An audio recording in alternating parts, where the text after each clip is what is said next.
ले जो प्राइवेट में बप्पा से बढ़ के कोई होगा, ये दिमागी गेम आप लोग करते हैं। यहाँ गरीब आया तो रेफर रेफर रेफर होता है। बिहार का हॉस्पिटल के डॉक्टर का सिर्फ एक ही काम रेफर कर देना। माथा दर्द कर रहा है तो रेफर, पेट दर्द कर रहा है तो रेफर। नहीं, पहले तो इस रेफर सिस्टम पे हम काम करें। दूसरा, जिसको रेफर किया जाता है उसको खाने के घर में अनाज तक नहीं, इसलिए तो आता है सदर हॉस्पिटल और उसको तुरंत रेफर किया जाता है आईजीएमएस। और प्राइवेट नर्सिंग होम में जिसके पास खाने के पैसे नहीं है, वहां से खेला चालू होता है हॉस्पिटल वालों का। रेफर करने वाले हॉस्पिटल के डॉक्टर को 4 आदमी जो जाता है एम्बुलेंस में, वो जो एजेंसी है वो you have to ensure it. ये 5 को मैंने छोड़ने जा रहा हूं। अगर गलती इनकी होगी तो जवाबदेही इनके ऊपर फिक्स की, और अगर गलती अस्पताल एडमिनिस्ट्रेशन की होगी तो जवाबदेही इनके ऊपर फिक्स की है। जिसके पास रहने के लिए आधा कट्ठा जमीन नहीं है, उसको पेशेंट मर जाता है और 8 दिन में 3.5 लाख का बिल आता है। मेरा ये मानना, जैसे हॉस्पिटल का मैं रिव्यू करने नहीं आया, मैं हॉस्पिटल का रिव्यू करेंगे। एक डिपार्टमेंट में डीएम साहब को लिखा है चिट्ठी, ये हर एक डिपार्टमेंट के अथॉरिटी के साथ मेरा इंडिविजुअल रिव्यू होगा। हम ये जानना चाहते हैं कि जड़ की समस्या कहाँ है।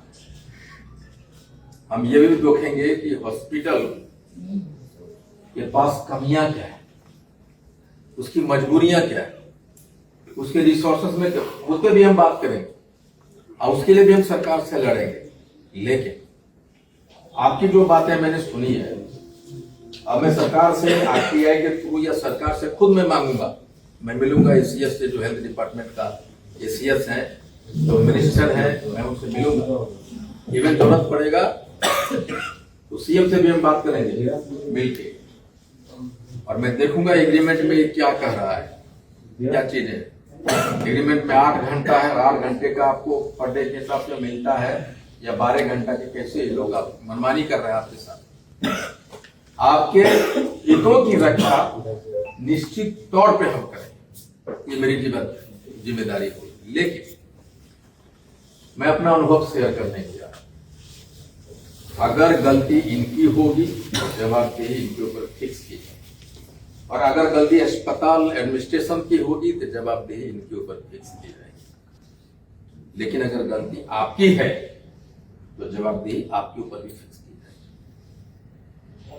मेरे साथ एक अनुभव है, यहां से रेफर किया गया आईजीएमएस पेशेंट को, नहीं, आईजीएमएस में एडमिट होना है पेशेंट को, और इस सदर हॉस्पिटल में भर्ती कौन होता है? जो गरीब लोग।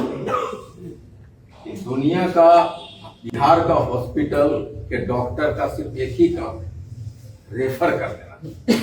माथा दर्द कर रहा है तो रेफर, पेट दर्द कर रहा है तो रेफर। नहीं, पहले तो इस रेफर सिस्टम पे हम काम करें। काहे रेफर हो जा रहा है?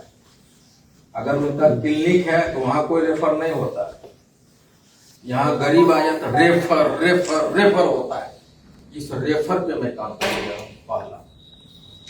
दूसरा, जिसको रेफर किया जाता है उसको खाने के घर में अनाज तक नहीं है, इसलिए तो आता है सदर हॉस्पिटल और उसको तुरंत रेफर किया जाता है आईजीएमएस।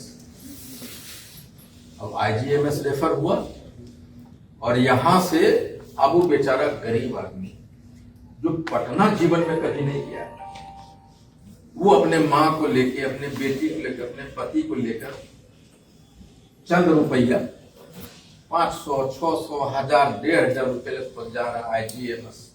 कहीं नहीं गया, और वहीं पे एम्बुलेंस का ड्राइवर का दिमाग काम करता है।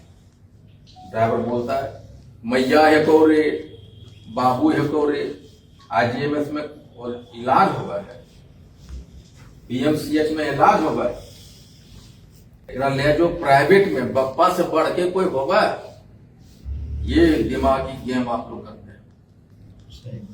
और फिर उसको आप ले जाते हैं प्राइवेट नर्सिंग होम में। और प्राइवेट नर्सिंग होम में जिसके पास खाने के पैसे नहीं है, वहां से खेला चालू होता है हॉस्पिटल्स वालों का। बाबू, वो जो चालू होता है, जिसके पास रहने के लिए आधा कट्ठा जमीन नहीं है, उसको पेशेंट मर जाता है और 8 दिन में 3.5 लाख का बिल आता है। 40,000 रुपया किसी तरह अपने बेटी की शादी के लिए जमा करते हैं, आधा कट्ठा जमीन में बेच देता है। ये अगर हो गया आज के बाद, और अगर पेशेंट कह दिया और उसमें लिखल है कि रेफर है, आईजीएमएस सब भर्ती हो गया राधिका हॉस्पिटल में, जो टेक्नीशियन है, जो 4 आदमी जाता है, मैं जांच बैठाऊंगा, चारों का अंदर भेज देंगे। दुनिया का कोई ताकत बचाने वाला पैदा नहीं लेगा धरती में। सुधर जाएगी एम्बुलेंस ड्राइवर जीतने। मेरे पास एक भी क्लेम आ गया इस तरह का, मैं बर्दाश्त नहीं करने जा रहा हूँ। जो रेफर किया है, रेफर करने वाले हॉस्पिटल के डॉक्टर को, 4 आदमी जो जाता है एम्बुलेंस में, वो जो एजेंसी है, वो you have to ensure it. ये 5 को मैं नहीं छोड़ने जा रहा हूँ। एक भी सहरसा का गरीब आदमी बेचा गया पेशेंट और मेरे पास फोन आ गया, तुरंत जांच कमेटी बैठाऊंगा, मैं छोड़ूंगा नहीं।